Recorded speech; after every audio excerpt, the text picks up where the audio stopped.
Goeiedag Randfontein, dis weer sulke tyd, dis tuiner van die dag. Ons het 'n bietjie vir Frida Durant ontmoet. Frida, sê vir my, hoe oud is jy nou? Ek is 72.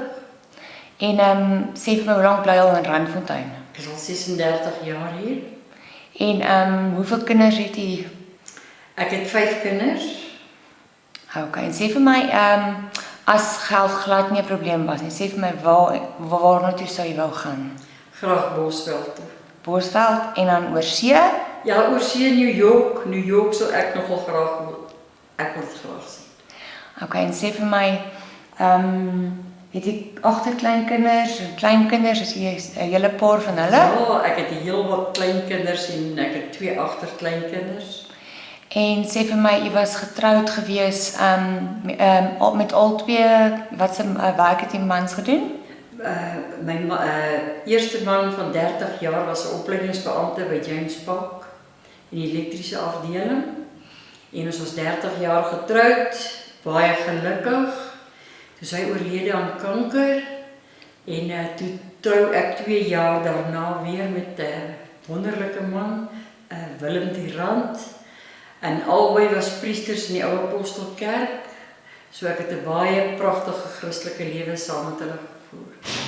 En wat is die motto in die lewe? Om positief te bly. In alle omstandighede, maak nie saak watter omstandighede nie, bly positief. En sê vir my, wat doen jy as jy miskien die dag bietjie afvoel of so? Wel, ek klim in my kar. Ek ry na plekke toe waar ek my tussen 'n klomp mense bevind. Want die mense maak my positief terwyl hulle lag en handjies vashou en ek kyk vir hulle, dan word ek baie positief. Sien ek weer kans vir die lewe.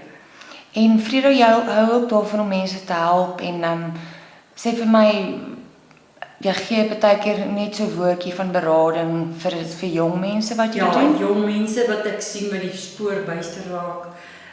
Die meisies wat rook en hulle vergryp aan drank. Ek hou graag daarvan om met hulle te praat en te sê verander jou lewe, want jy's nog jonk, die lewe lê voor en alkohol kan jou vang en dan is jou lewe verby.